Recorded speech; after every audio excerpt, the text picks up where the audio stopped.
want justice. We want justice. We want justice. We want justice. We want justice. आप यहाँ पर देखें तो यहाँ पर तमाम अनएम्प्लॉयमेंट यूथ जो आज यहाँ पर जो है वो कोई ज़्यादा स्पेसिफिक नहीं है। Notification number 2 health and medical education department की निकलती है, जिसमें एक फेयर प्रोसेस होता है। जेकेएसएसबी को इसके लिए अप्रिशिएट करना चाहिए। उन्होंने एक फेयर प्रोसेस किया है, सिलेक्शन प्रोसेस किया है। उसके बाद एक tentative merit list, provisional merit list out होती है। प्रोविजनल मेरिट लिस्ट आउट होने के बाद सर सोचिए 70,000 बच्चों में से 1400 बच्चा सिलेक्ट होता है, और उसके बाद सर डॉक्यूमेंट वेरिफिकेशन के लिए एक लिस्ट जो जाती है डिपार्टमेंट ऑफ जेकेएसएसबी को, वहाँ पे उन्होंने डॉक्यूमेंट वेरिफिकेशन की है through process, proper just process है वो। लेकिन उसके बाद सर 2 महीने हो जाते हैं, हम लोग स्टूडेंट्स वेट करते हैं कि हमारी सिलेक्शन लिस्ट आउट क्यों नहीं हो रही है। सिलेक्शन लिस्ट आउट नहीं होने का रीज़न पता करने जाते हैं जेकेएसएसबी लीगल सेक्शन में। लीगल सेक्शन वाले ये बोलते हैं जी आपके तो कोर्ट के केस लगे हुए हैं।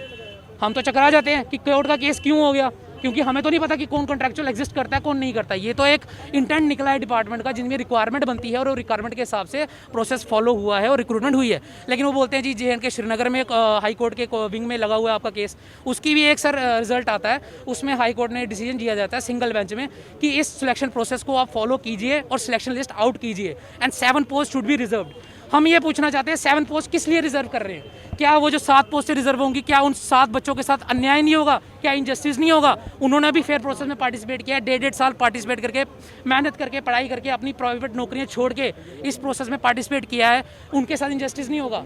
सर इन्हें हम बताना चाहते हैं 10 साल हो गए हमें ये डिप्लोमा डिग्रीज किए हुए हेल्थ एंड मेडिकल एजुकेशन के लिए, जिसमें वेरियस डिग्रीज और डिप्लोमा आते हैं। 10 साल बाद ये वैकेंसी आउट होती है, और आज ये पता चल रहा है कि इसके तो 4 केसेस लगे हुए हैं। CAT Jammu, CAT Srinagar, JNK high court का Jammu wing and Srinagar wing.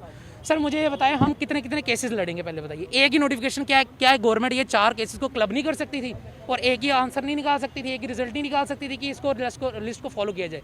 हम ये भी जानते हैं कि ये लिस्ट आज भी आएगी और 10 साल बाद भी आएगी। लेकिन सर बात तो यही होगी ना कि 10 साल तो हमारे यूथ के वेस्ट हो रहे हैं। मैं 10 साल लड़ता रहूँगा केस, वेट करूँगा, आज नहीं आएगी कल नहीं आएगी, मेरा तो सर पूरा जो अपना प्रोसेस है, पूरा यूथ जो है वो तो निकल जाएगा। आज हमें अपना हक मांगने के लिए रोड पे आना पड़ रहा है। अब आप हमें बताएं हमारी क्या गलती है? इन एक 1440 बच्चों की, यानी कि 1440 परिवारों की क्या गलती है?